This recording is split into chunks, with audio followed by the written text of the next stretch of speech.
So today we are joining with Dhamma discussion in English medium.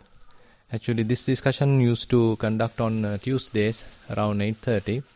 Since when Thursday is free, so we thought of shifting it to Thursday till Thero returns.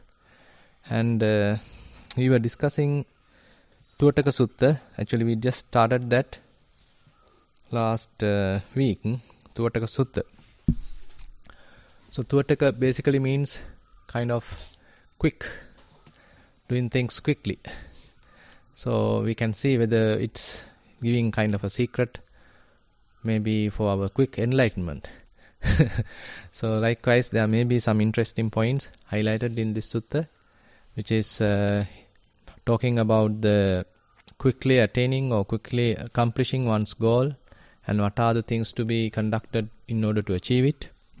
And today there are some members of the Sanghas participating, and maybe some joining from outside as well.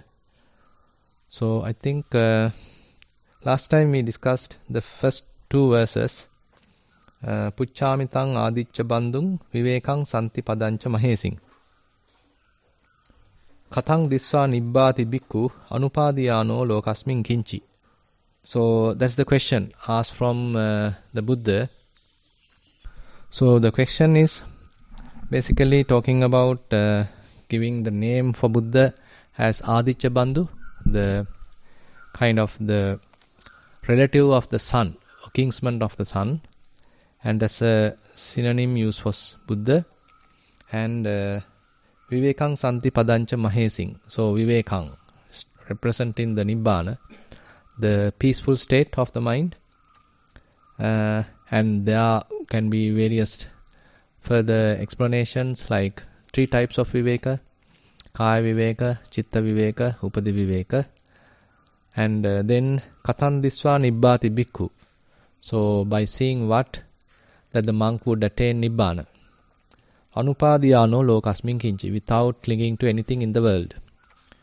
And then Buddha gives the answer like Moolam papancha sankhaya manta asmiti sabbang uparunde yakachi tanha ajhattang tasang vinaya sada satosike. So this very verse is very, very interesting, and concisely Buddha presents the whole teaching or whole practice.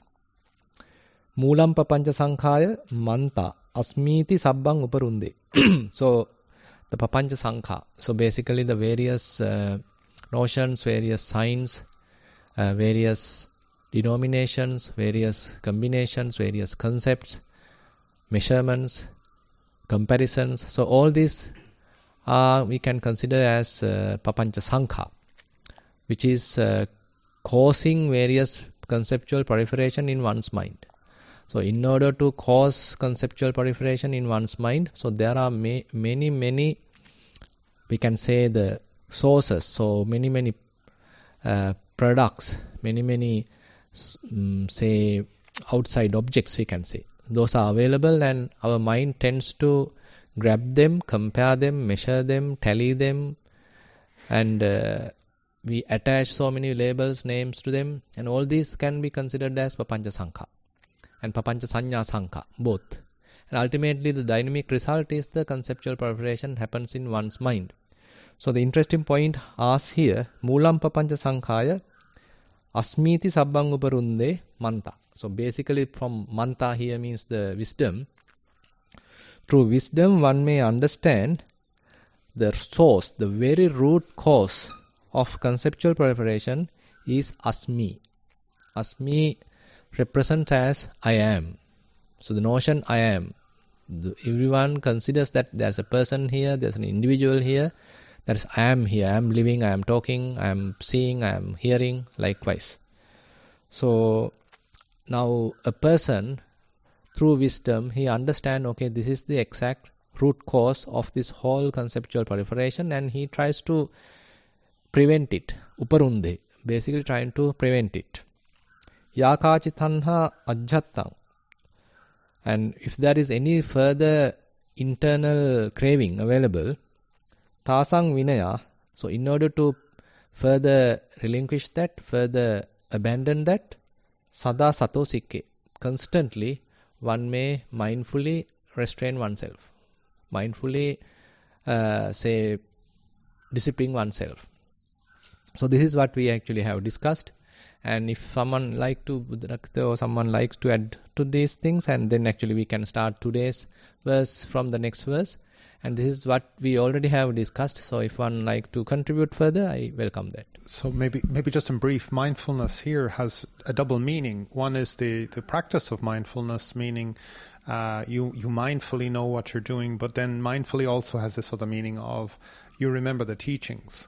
And very much here he is pointing out this target.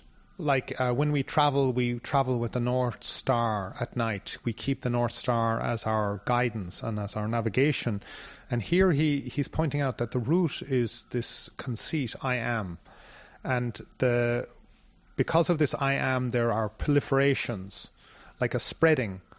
One of the great arahants was enlightened by washing her clothes. And she would see the water spreading around, and each time the water splashed out from her bucket washing her clothes, the water would spread more and more easily.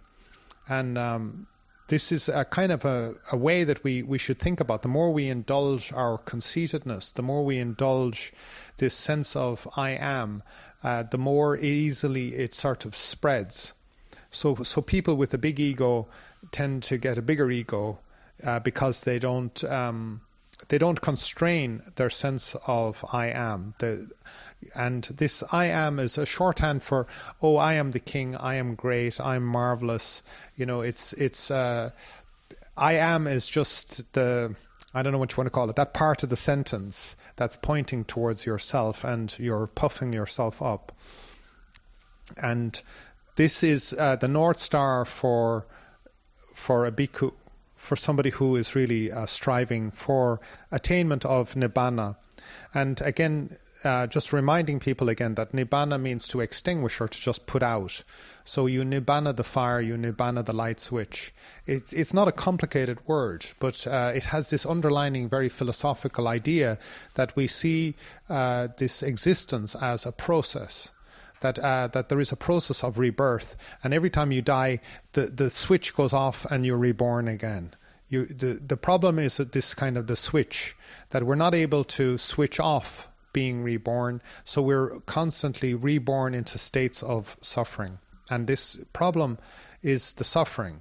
It's not so much that one life is so bad. It's just that there is always another life waiting. The switching mechanism is going to automatically reload you into another life form, and so the goal of nibbana is to stop this switch from happening, stop this rebirth from happening. And the key way we can find this switch to turn it off is I am. And we keep tracing back to the source of the problem, as it's called here, the mula, the root.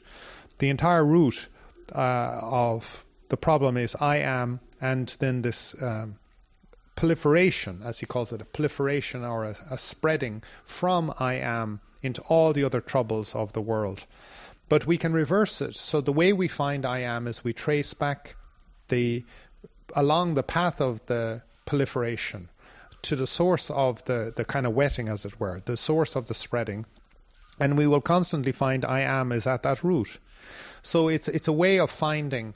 It's just like we would look at the smoke particles in the sky and we would trace it down to the fire that's burning, causing that fire.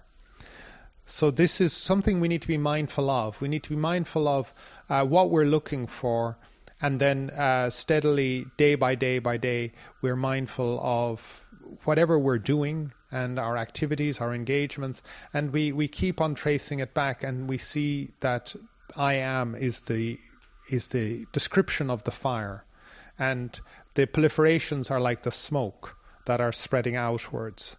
So we know what to look for, and we know how to look for it. And this is mindfulness. Mindfulness is both doing the job and then keeping in mind the instructions that are necessary. But anyway, this is just a quick thought on these two. Maybe we can. And I'll add to that just a little bit regarding I am, how to practice mindfully with the removal for the removal of I am. So it was said in the commentary that the Bhikkhu Bodhis that I am regarding form, desire, I am, and latent tendency, I am.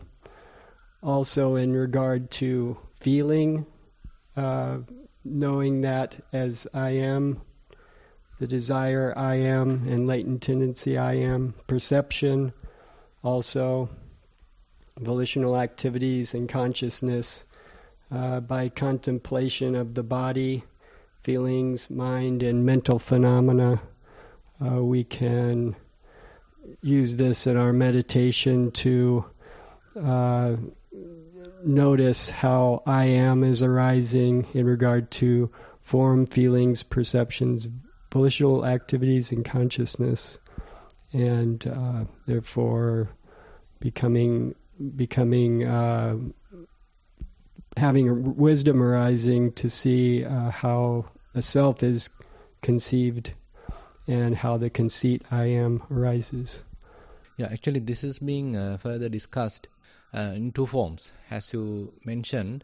So that is we can say the gross level of misunderstanding, we can say, rather than telling understanding. It's a kind of a misidentification as a person, as a being, as someone, as myself. So that is with respect to the one particular aggregate or several aggregates considering as a self or belonging to the self, or I am existing within the self, or the body. Say for example, if we consider the form aggregate, now I am the form aggregate, so I am this body.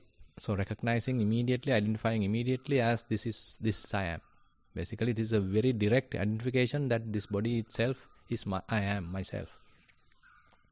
The other possibility is that I have a kind of a link between this body and myself. Myself is maybe a kind of something else, but I own this body. This body belongs to me. So kind of a linkage is there. That is another possibility. So I am myself is something big, and I belong this body. So that is another relationship we can have. The other possibility is, so I am something big, and part of this I, the big I, is this body. There may be several other parts as well, but one part of this whole I is this body. And the other possibility is, this body has a small part of I. So within the body there is myself. So likewise, there are typically, it is mentioned for each aggregate there are 4 possibilities of this, what we call as a Sakkaya Ditthi, the personality view. So that is the gross form of, we can say, the I am, a person, an individual.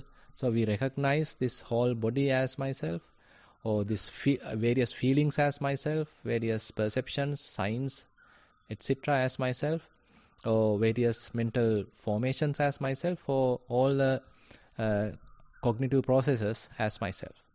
So then it can expand to different other, say, vibhakti. What's the denomination? So classifications, yeah, different classifications also are possible. So likewise, the whole thing become more complicated, and it's as Venerable Buddhadasa mentioned. So it's spreading. It is going out, and it is more and more descriptive and going out so much, and so that it become a whole proliferation. So another interesting point is, now even one is able to overcome this, still some subtle sense of I am still available. So this is very, very difficult to remove. That only be removed when one attains arahantship. So that is very beautifully mentioned in the Khemaka Sutta. One interesting sutta is called Khemaka Sutta. So that Venerable Khemaka is a non-returner, anagami. So and he is getting closer to his parinibbana, or rather say the final passing away, because he is pretty old now, and he is bedridden, and now other monks wants to verify whether he is an arahant. So this is a very interesting part. So typically, So the monks are not allowed to mention their attainments to the others, but one exception is given during the deathbed. So within the deathbed, if someone is coming and asking, say your attendant or someone is asking, Bhante, what is your attainment? What are your results through this whole, say, spiritual life, brahmacharya life? Then Buddha has mentioned, okay, then you can indicate it. And there are certain other elder monks, they want to verify whether this Venerable Khemaka is an arahant, because he's a very good monk. And they send a messengers to Venerable Khemaka and asking so and so. Yeah. You're dying on bed. Yeah. So then actually Venerable Khemaka mentioned, I am not considering this body as myself. And I don't consider like that. I don't consider feelings as myself. I don't consider perceptions as myself. I don't consider formations as myself. I don't consider various consciousness as myself. But still I have a sense of I am. So very interesting. Very, very interesting. So then he tried to explain that, but he failed to convene the message. Then he somehow take his walking stick and approach the other elder monks, and they started discussion. So he's giving a very interesting example here to communicate. So he's telling now, if the fragrance is coming from a flower, now from where can you say it is coming? From its petals, or I don't know. What are the other parts are there? Different parts are available in the flower. So you can't say exactly from this particular part the fragrance is coming. But if you consider the whole flower, a beautiful, pleasant fragrance is available. So likewise he say, even though I am not identifying particularly this particular form aggregate, perceptions aggregate, feeling aggregate, whatever aggregate as I am, I still have a kind of a subtle sense of I am. So while he is explaining this, and he attained arahantship. So this is a very interesting example that in the 5 types of vimuttayatana, 5 types of possibilities in the liberation. So this is one very good example in the attainment of liberation through while preaching to others. So anyway, so there it is mentioned, so this even though the Sakkaya Ditthi is abandoned, the gross form of I am is abandoned, that personality view is abandoned, still this sense of I am still available, even the non-returner. Even the non-returner has this sense of I am. So the arahants only may remove that. That is why it is maybe as you mentioned. So there are subtle forms, the conceit I am, and then the craving, the desire happens due to I am, and the other thing is the anusaya I am, the latent tendency I am. So these are very subtle forms of I am. So that only may be abandoned when one attains arahantship. So therefore, as this verse mentioned, the whole gamut of conceptual proliferation, this root cause lies in I am. Yeah. So anything else? Okay, then we can move forward. So we can get into the next verse. So let me simply tell it in Pali, then you all can put into English. Yankinchi Dhamma mabhinya, Yankinchi Dhamma mabhinya, ajjattang atavapi bahidda. Natena manang kubbetha, nahi sa nibbuti satang vutta. Yeah, can you, one of you, tell the short meaning? Yankichi Dhamma mabhinya, ajjattang atavapi bahidda. Whatever one might know, whether internally or externally, one should not be obstinate on that account, for that is not called quenching by the good. So in Sinhala book it is mentioned, if for the Sinhala audience, if one tamaha kerehi වූ හෝ උපද්‍යාදී බාහිර පුජ්‍යලයක කෙරෙහි වූ කුලීනත්වාදී ගුණයක් හෝ දන්නේ නම් ඒ කරුණෙන් මානය නොකරන්නේය. බුද්ධාදී සත්පුරුෂයන් විසින් ඒ මානෝන්නතිය නිබ්බුතියයි නොකියන ලදමයි. යංකින්චි ධම්ම මබිඤ්ඤා අජ්ජත්තං අතවාපි බහිද්දා. නතේන මානං කුබ්බේත. නහිසා නිබ්බුති සතං වුත්තා. Can you repeat the English one? Whatever one might know, whether internally or externally, one should not be obstinate on that account, for that is not called quenching by the good. Correct. So basically, I think this points out another interesting part. Now, so how this conceit I am is spreading. So what are the possibilities available? Now, one possibility is, as this verse mentioned, so there may be various different kinds of acquisitions that one may have. So, for example, given in the Sinhala translation is the one's caste. If one is from a higher caste, so that can be a cause to look down the others and consider oneself as a big person, as a, say, a gifted person, a more superior person. And it may cause a kind of a conceit, and it may cause what we call as the adhimana or atimana, it can. And that caused to further think with respect to that, and talking, thinking, proliferating with respect to that point. So this now, so this asmiman, sorry, third. So therefore, one point is that if one is this sort of born to a higher caste, then it should not be used. The advice here is it should not be used for look down the others. And the other thing is, the Buddha and the others, the wise people, never consider such kind of such kind of acquisition as something to consider as nibbana in that sense. So someone can be happy by being so born into a higher caste. And they may consider, okay, now I am done. I am in a good state. I am born into this higher class. I am really gifted. I am a wealthy.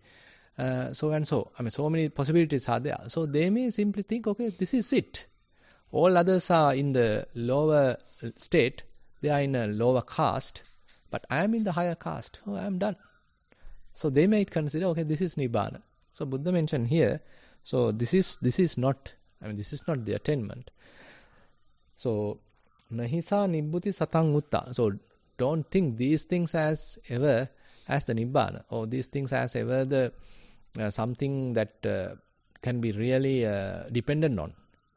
So, likewise, so various possibilities are there to develop conceit, develop this kind of mana, and many possibilities are there. Just one example we have taken, that is the higher caste. The other thing could be the one's richness or wealthiness, and another may be learnedness, another may be, say, one's attainments particularly to the samatha side, jhana it can be. So if you attain, say for example, fourth jhana, probably you can look down another person who is in the first jhana, or who doesn't have any jhana at all. You are simply comparing. Always the one attribute of mana is the comparison. So you are comparing yourself with another person always. So maybe you are with good sila and another person may be with not that good sila. So you may even compare with that. So you are protecting kind of a good dutanga, may be austere practice. Say you are going on village pindapata, but the others are simply partaking the food taken to the monastery. Then you may think, okay, I am the best monk, I am the most austere monk, so I am the one who is continuing the Buddha's lineage. So likewise, you can think high about yourself and looking down the others. And if you are a really learned monk, okay, I have several degrees, I have sort of I have good Buddhist studies and all sort of things. I am the one who is knowledgeable, I am the one teaching. So others are my students. That also be a reason for ones to have conceit. And if you have many followers, if you have many students, so the teacher can become more conceited. So likewise, there are so many possibilities that we can think of how conceit can arise. It's a very, very deeply rooted, subtle defilement. So that's why very difficult to recognize it and difficult to abandon it. It's deeply rooted. That's why we have to be very, very grounded ourselves, very, very humble in that sense. Then only we can recognize how this conceit is arising within ourselves. Otherwise, it is very difficult to recognize it. Yeah. Anything Buddha? So just going back over it, whatever one might know, whether internally or externally, again, internally he's referring to, you know, your own mind or your achievements within your own mind, and then externally is, you know, about the world all around you. So you have an expertise in the world. So most people are focused externally in the world. They are focused on external achievements, how other people will see them, and it's external. Like, I live in this place, I live in this street, my kids go to this school, this is the kind of car I have, this is the kind of life I lead, and they're very concerned about the external perception that other people have of them.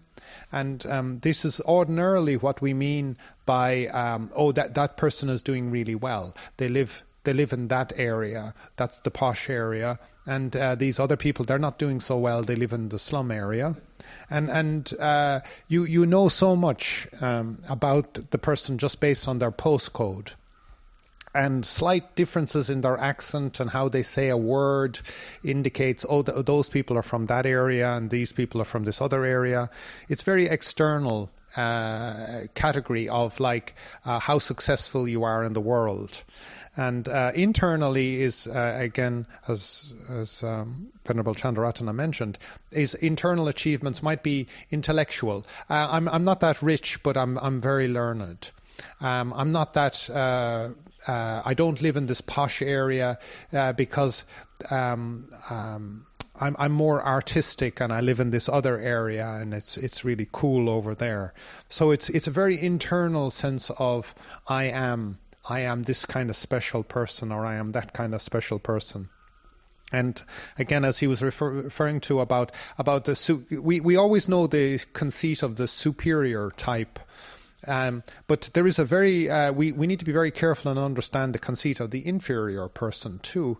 It's like, I'm so humble, and I do everything for my children, for my family, and I live a very simple life. I'm very humble, and I'm very kind, and I'm very generous, and I'm a kind of a martyr, and I sacrifice myself for the good of others, and I always put other people ahead of myself.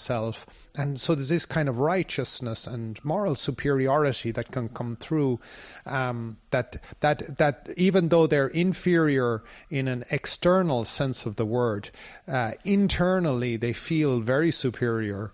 And if you ever read Jeeves and Woodhouse, what's his name? Woodhouse, the author, and he had these characters, Jeeves and Wooster. It's constantly playing on this sense of inferiority or superiority between the upper classes and the lower classes. It's extremely funny. But in a way, both are kind of like set in their status, one as a servant and the other as the Lord. And they both, it's just really funny observations of how people who are externally, shall we say, wealthy versus somebody who's externally poor can be kind of so interdependent on each other, and this whole dynamic, it's really funny. And in India, like this Jeeves and Woodhouse are considered like, just classics of literature. So we should understand the inferiority complex as much as the superiority complex, because actually a lot of people in the religious world can have this kind of inferior kind of mode about them. I'm so humble and so on. So we fail. We don't have these external things like, I don't need such wealth, and I'm a person of the people, and I take the bus and I walk. I'm not one of those monks that has to be driven everywhere. There's this really sort of.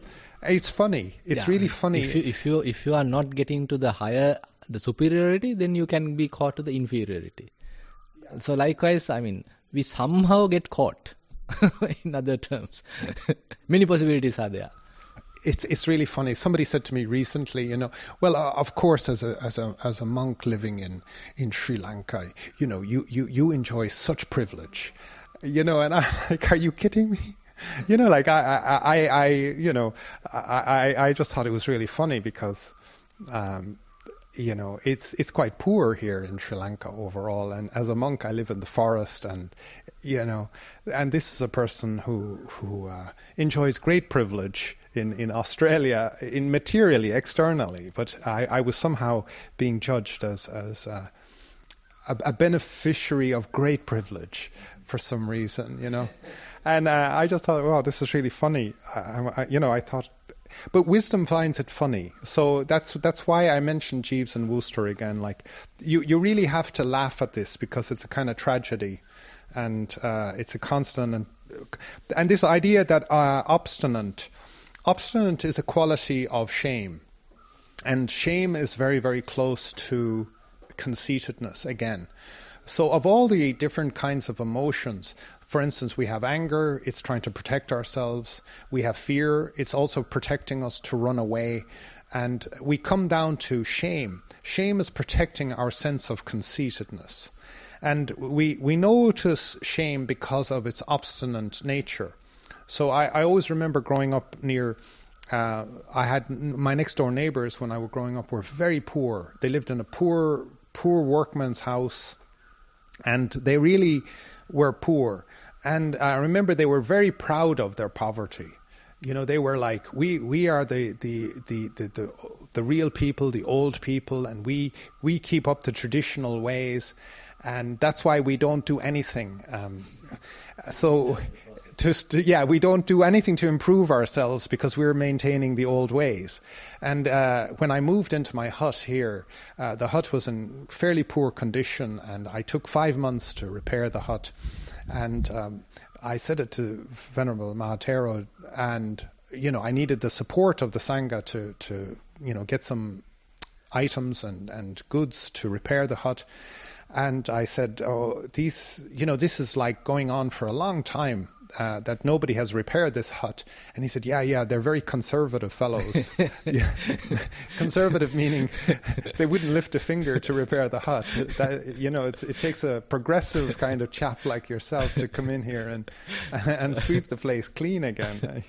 It can happen in you, so I am the one going to, Yeah, I have a problem. I'm not conservative. I'm not able to just, take it like it is. They are just conservatives, but I am the one who more I'm coming in side. disturbing the nature and disturbing the whole process.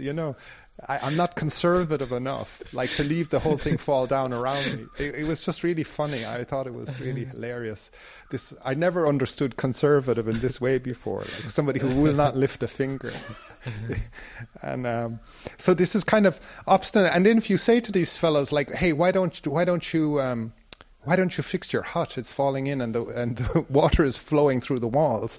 They're like, oh, I'm not here to do that. I'm here for the higher attainment of nibbana and extinguishing the suffering. And I'm like going, my God, it's so hard to find a good hut in the forest, and these fellows are letting it fall down, and it's like it's really poor. So I was like, even though I had lived in rich places like Ireland and Australia and all these places, like there's no hut and there's no opportunity to practice and there's no support, and here it is privileged actually to have this hut, and here these fellows were letting it completely fall down. And they would sweep all the leaves into one area of the compound, and then over 50 years these leaves had built up into like about 3 foot of clay. It had been so much, and then when we cleaned this place that was like a heap, there was glass and all sorts of rubbish built up over the years.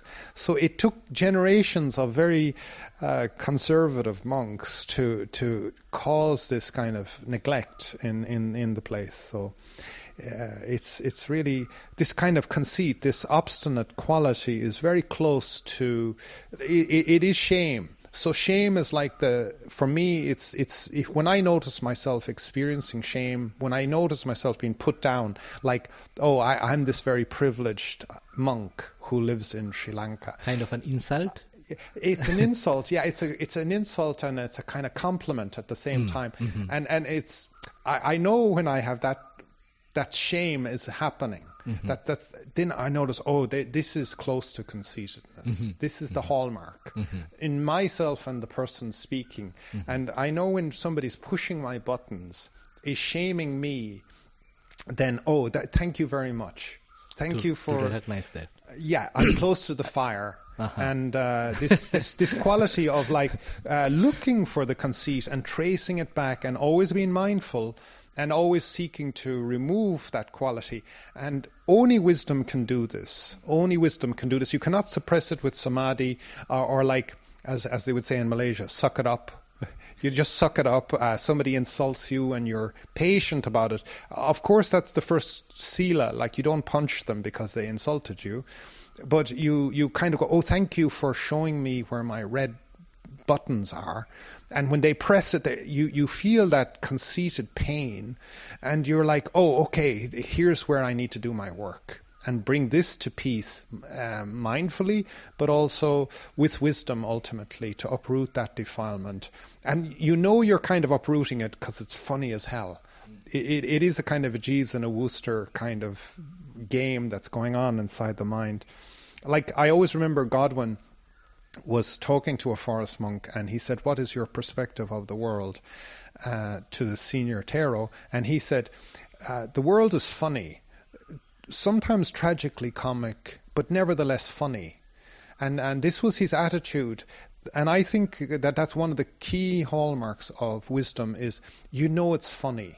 You know that insult, that little hurtful thing that person is saying to you is kind of funny.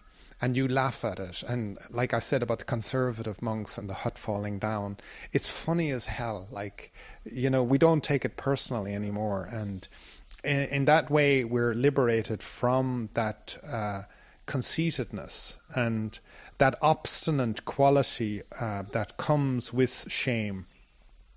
And again, the translator here, Bhikkhu Bodhi, changes the word nibbana to quenching. So this is a kind of a practice that some of the Western monks have, or some of the Western translators have, of trying to translate nibbana as a word of meaning in English, like quenching, rather than leaving it in the Pali form of nibbana, because it's a process. Again, a lot of people don't understand that nibbana is not a state, it's not a place, like I will go to heaven, I will go to nibbana. It is a process of quenching, and quenching this ego, and quenching this obstinacy that comes with shame, and then digging down under it into the underlining fire of I am. Anyway, that's just some thoughts. I'll just add a little bit to that. So in regard to obstinate, quenching on that account, being obstinate about who I am, and so we should quench it. The good being good persons, Buddhas, their disciples, and Pacceka Buddhas. And so we are practicing mindfully, and it just reminds me that meditation, of one teacher used to say, bringing us back to the zero state before we start adding our own likes and dislikes and who we are. So, what family we come from, what jhanas we have obtained. We are always socializing ourselves with others, comparing ourselves with others. And so by again coming back to the practices of mindfully contemplating the body as a body and mind as a mind, and mental states, being mindful, coming back to just what is this sensation that's arising. By mindfulness, by practicing body contemplation, sensations, and practicing mindfulness, we can go to a deeper level that's before all this socialization, that we as human beings just naturally, that's what we are. And when we start to do this, then we understand more deeply, then understand the true nature of things, and are, at least for a time, we practice the practice of being with the present moment, being with things as they truly are at the basic level of sensation. And then we can come back to socialization and see how we're conceited and how we're seeking, a position in the world, and our conceited ways. Hopefully we can then giving up some of those, and then come back to meditation and come back to the zero state. The other thing is that, as you pointed out, now one can compare oneself as I am more spiritual, but you are not so spiritual. Say now, as monks, okay, we can say, okay, we have abandoned the lay life and we have relinquished the lay life, so I am a monk. So with comparing the lay people, now you can simply look down them and say, okay, you all guys are still ignorant and you all guys are simply following typical, say, sensual pleasures, but I am not. So I am a kind of a supreme person, I am quite different person. So therefore, monkhood is another very rich area where the conceit can arise. So there are, I know very well, I myself may have very well that many monks can have this conceit, because they feel they are very special breed. I am a special person, while the other huge amount of other people are following their typical sensual desires. So I am a special person who have privilege, as they mentioned, privilege to leave that society, leave that whole ignorant people, and now I am trying to do something more noble. So it's something to appreciate, yes, why not? But still, comparing and having conceit within ourselves as monks is something that kind of a trap we mostly can get into, because they others, the lay people, come and offer food to us, they respect to us, they bow to us, and they always keep us on the pedestal and venerate us. So all these things are indicating that I am a super person, I am a superman, I am an exception. So that ultimately start deeply rooting in myself, then I am looking down others very easily. So you are just an ignorant lay person. So likewise, I can have a lot of conceit because of the monkhood as well. Avsarai Swaminasa, and thank you Mahasangha for all of your comments so far.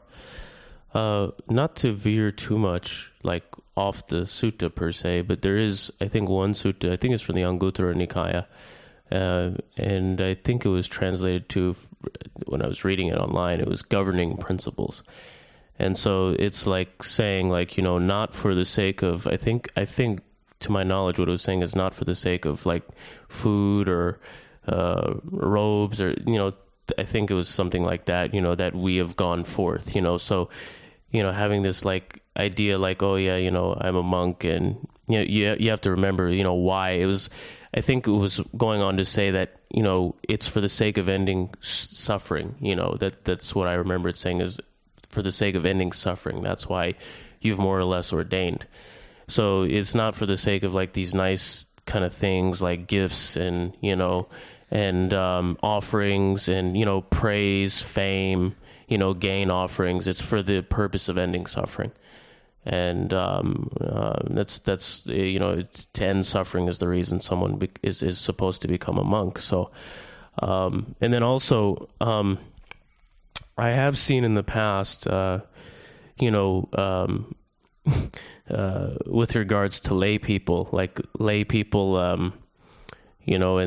the Dhamma, they would, I have in the past, or I have seen some lay people, they may, you could say that they're more knowledgeable about the Dhamma, or they know at least some things about the Dhamma, and then they will speak to each other and attack each other. Like, I've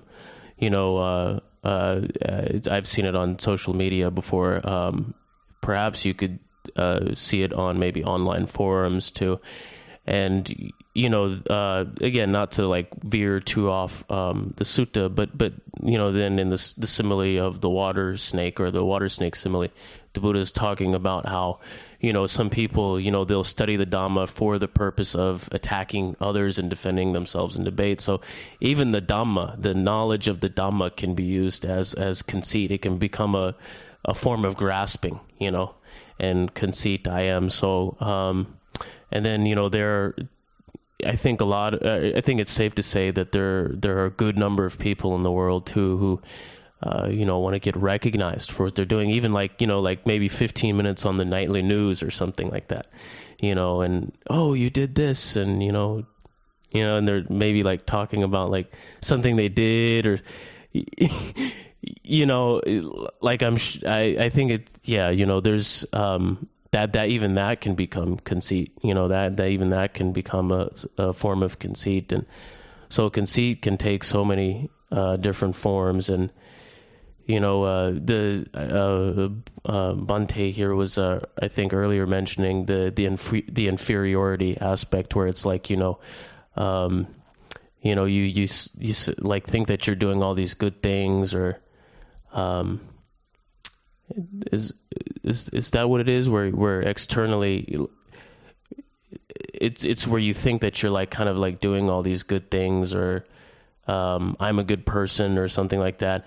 Yeah, like people can like think that I'm a good person, and maybe like start complaining, oh, like why do they do this to me? I'm such a good person, like complaining, yeah, and so yeah, conceit can take so many different forms, and wanting external validation even for what you're doing, like wanting people to kind of recognize you, or not being content with yourself and what you're doing, even that can be like a subtle form of conceit, so yeah. So another thing is that Buddha, when I feel that when he established the sasana, the sangha order, so probably he might have definitely have seen that the possibility of arising conceit in ourselves, since we are more into the spirituality and this sort of a practice. But the interesting point is when we go on begging food, arms round, so then we are in the form of kind of a beggar almost like. So we are not asking food, but we simply stand and we simply expecting someone else's generosity. So that is a huge area, or a real blow to our ego. Because even though I am a high class person, I am just no one. I mean, I have nothing to eat today. Please, please, can you help me? So it's a complete cutting off that ego. So when you are simply going, and sometimes it is not that everyone is welcoming you, everyone is respecting you and offering food. Some will chase you, some will blame you, some will look down you. Why are you coming to all this in the morning? You better do something and earn yourself and eat. Why are you asking from me this food? And that has happened to many monks in the past, even to the Buddha himself. So likewise, so this arms round is one area where we can have a huge blow to our ego, so that we can recognize, okay, I am fully dependent. Even though I may be practicing some high class things, still I am fully dependent on this very poor peasant, maybe poor person who is simply looking after his children, and from that food I am being dependent. So that sort of connectivity with the layperson, then I am putting myself also to the same ground, and I feel more grateful to them rather than feeling more conceited than them. So likewise, we ourselves have to be, clever or skillful to find out the possibilities, find out the ways to overcome the conceit that can be sort of developing in ourselves. So as we are growing up, as we are becoming more famous, or as we are becoming more popular, or a teacher, or whatever it is, so then how I can overcome that developing trend of ego in myself. So either arms round or respecting others, or say bowing down to the Buddha, or being more humble with the other elder monks or something like that. So we have to be very careful what are the possibilities that I can overcome the conceit being developed in myself. So all the possibilities, I feel that Buddha has seen all this, and he has crafted the whole thing so that the conceit in monks can be abandoned through this connectivity, through these dependencies, which has to be maintained with the lay people. Yeah. He is asking this thing. Avsarai Swaminasa, thank you for the comments. And I guess one other thing I wanted to say was, the Sutta Nipata, seems to have several suttas where it's, talking about a Mooney or a sage. And also, it appears to be saying, these suttas in the Sutta Nipata, there's several that appear to be referring to the Mooney or the sage, and also to abandoning conceit, and like avoiding debates, avoiding arguments, not saying things that don't need to be said, things that are rooted in ego, rooted in conceit, and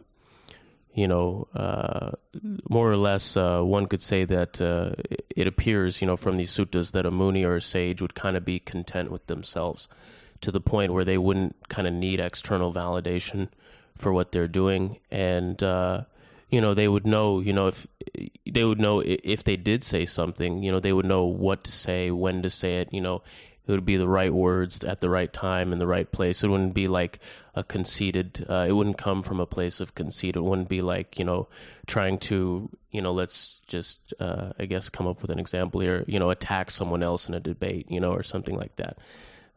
Again, devoid of conceit. That's the image that one can get from a lot of these suttas about a Mooney or a sage, is that, in the Sutta Nipata, is that they're devoid of conceit.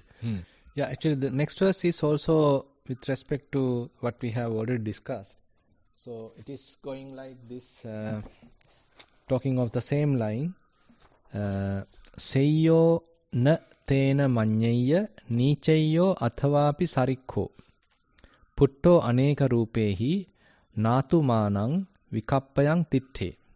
Seyyo na tena manyaya nichayyo athavapi sarikho putto aneka rupehi natu manang vikappayang titte. Now all three forms of conceit is explained here.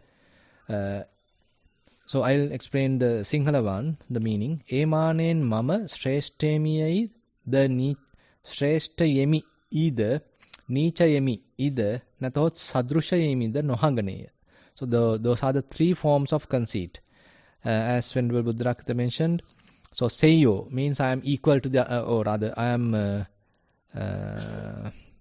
Seyyo means superior. I am superior to the other person. Natena manyaya nichayyo, that means I am inferior to the other person. Athava api sarikho, I am equal to the other person. So these are the three possibilities given. And then putto aneka rupehi natu manang vikappayan titte. Kulinatwadi aneka swarupen yukta vu ye tama vikalpane karamin nosituneya. So, and all these possibilities, now we already have discussed many possibilities available, maybe with learnedness, maybe with one's wealth, etc., etc. So, considering any of these possibilities, one is not comparing oneself as superior, equal, or inferior. So, this is the very connected to what we already have discussed. So, probably you can mention the English translation as well. So again, this is the translation by Bhikkhu Bodhi. Because of this, one should not think oneself better, nor should one consider oneself inferior or equal. Being affected in various ways, one should not persist in positioning oneself. Right. So these, as Venerable Chandaratana has mentioned, these three different major types of conceit is I am superior, I am the same as, and I am inferior. So we should not think of ourselves as this kind of conceitedness. So sometimes it's interesting to think, well, how do the arahants think of themselves? And they would always, and when they would become enlightened, they would inform the Buddha. If they wanted to, they would inform the Buddha. They would not go up and say, I am enlightened, because that would be kind of conceited. What they would say is, this is different. So if we think about it, here, I am superior, I am the same as, or I am as inferior. If these are the wrong views, then what is the right view? And it is, this is different. So the only thing we can really say about in comparison, and we have to understand that this comparative quality of the mind, where we instantly and we're always judging ourselves relative to others.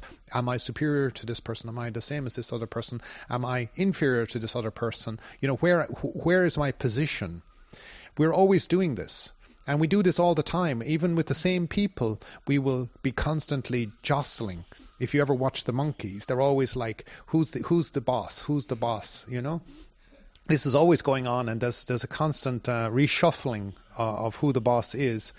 And but the reality as such, this goal is that this is different, that we're all different. There is even twins are different. I like to look for the most similar, identical things, and then I look for the difference. So the reality is we're all different. And then that this is a process. It's not I am. This is a process. So this is different. This is actually the right view. This is the view that the arahants have, as opposed to I am inferior, superior, or the same as.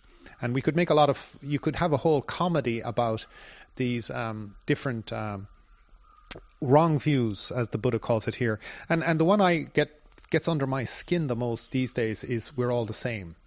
We're not the same. We're all completely different. And it's endless how people will come up and say, hey, bro. And we're not bro. We're not brothers. We're not sisters. We're all completely different, But it's the other really thing funny. Other interesting thing is, while being understood that we are quite different, still we live together. I mean, we live harmoniously by respecting each other's differences. And that's the only wisdom has this ability to handle a paradox, where this is different and yet this is part of a community. Only wisdom can bridge this complexity or this paradoxical quality, whereas you find all other philosophies fall into one camp or the other. We're all the same, or this is inferior or superior. No other philosophy comes out and says we're all different and this is a process. And there's a process of individuality and there's a process of community. So that's why, actually Sangha means community. And we have Sangha Nusati, which is reflecting on the qualities of what it is that connects us together. And the amazing quality about humans is that we are like this super connected organism, or I don't know what you want to call it, this super intelligent, super connective. Like if you look at cats, they do not get along with each other. They just cannot live together. They cannot cooperate together at all. Whereas humans are phenomenally good at community. They're unbelievably good at community. And I just came back from Malaysia. I can travel to Malaysia. I can travel through a whole group of strangers, and it's okay. No monkey can do that. No monkey can walk through a group of other monkeys and survive, because he will be torn apart for being so bold. Unless he's a really big monkey, there's no chance. And even then, one monkey will not go up against a group of other monkeys. Right. But I can not walk. Welcomed. No, absolutely. It would be an unbelievable Disaster. Arrogance or threat or not. It would just go so against the nature. But humans, I can walk through an airport and I can go through security and I can do all sorts of funny things and I look different to others and I have people of different races and ethnicities helping me. It's like you cannot even imagine any animal doing this almost. So I think that is the good human quality. Even to a stranger, that you feel more hospitable, and so that's what we call as a hospitality. Yes. Like when someone is approaching as a guest, that you have never seen him, you are never knowing him, but still you have some kind of a respect, you have some consideration that he's another fellow human being, and you do some kind of, the hospitality is there.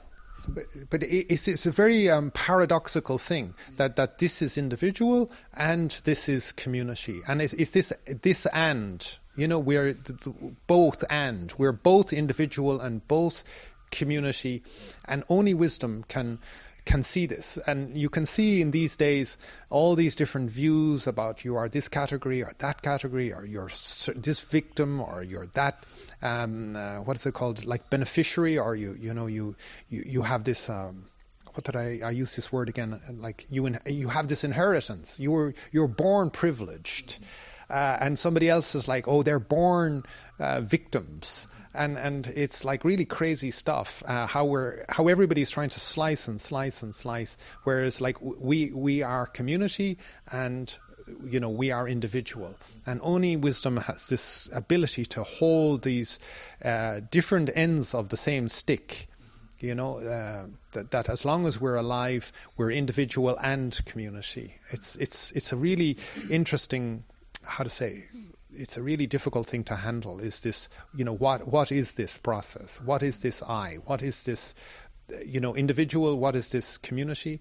And as monks, we do go on Pendabad, and we are community. We are part of the fabric of society, and we are these individuals who live in huts in the forest. We are withdrawn. We are individuals, and it's a really interesting dynamic. And again, for me, I spent 5 months inside the monastery. I didn't step my foot outside the monastery, and the first time I'm going outside, I'm going to Malaysia, and again I'm back into the world. I'm talking to people. I don't normally talk to people, and it's such a strange experience to actively be rubbing against other people, meeting other people as friends or as completely as a stranger, and seeing this process of community and fabric, and the things that bring us together and the things that push us apart. And this is all of this kind of I am process, and it's a very profound quality of the mind that we need to be deeply familiar with and become masters of, not victims of, but masters of, not reacting to, but responding to this interaction between self and other and self, and understanding that conceitedness is always going to arise in that moment, in that meeting, in that encounter, and it is the burning fire. If we get it wrong, we're completely burnt by it, and if we get it right, I think then it would have been beautiful to have met the Buddha and these arahants. They would have been such amazing people to have, been in the company of. I really think it's worth keeping in mind that that's a great lofty goal to attain. Is what would it be like to not have friction with other people? Meaning like you're not burning yourself. You're not this person that has to be a booster and or inferior, or we're all bro or something like that. Like it would be a very where you're just so at peace with the difference between self and other and self, and you're so at peace with the community between self and other and self. It's something really worth achieving. Yeah. So actually we have today only that amount of time. So, sorry? Just wanted to tell it's a very contradictory thing, because in Anguttara Nikaya Thika Nipata, in the Puggala section, the first sutta, Buddha actually talks about 3 segmentations: higher to you, equal to you, and lower to you in terms of Sila Samadhi Prajna. So that segmentation is done based on self-conceit. Because otherwise, you cannot do the comparison. So for you to have a segment who are higher to you in terms of Sila Samadhi Prajna, and to equal to you and to lower to you, so you should have your level first. Have some so it's a very tough journey, Bhante. It's a very Correct. fine line that we're walking through. We need to be extremely careful for discussions. True. That's I like to add. Yes, I really like the question. So there is one interesting incident happened when Venerable Ananda approached one nunnery, so in order to preach Dhamma. So he gave a very interesting verse, Tanhang Nissaya Tanha Pahatabbo, Manang Nissaya Manang Pahatabbo. So I'm referring the term Manang Nissaya Manang Pahatabbo.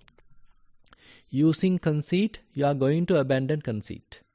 So the simile that he is taking here is, as a monk, you probably hear that one of another monastery or another country or your colleague attained Nibbana, attained Arahantship, and his reputation is now coming to you also. And you feel, okay, this particular monk is, I know that particular monk, okay, he ordained with me, or I ordained with me, or something, that you get a connection. So if it is possible for him, why can't I do it? So now you are being motivated through conceit. But ultimately, you have to abandon the conceit as well. So it's a beautiful path in a way, because you won't get the energy to initiate without, in a way, the conceit. Because the conceit in that sense is kind of a energy factor. We can say energy source motivating you. Yes, I also have to do it. He have done that. So why not I am? So that is the conceit, definitely. So I mean, rooted conceit, driven by conceit. Now you are also practicing.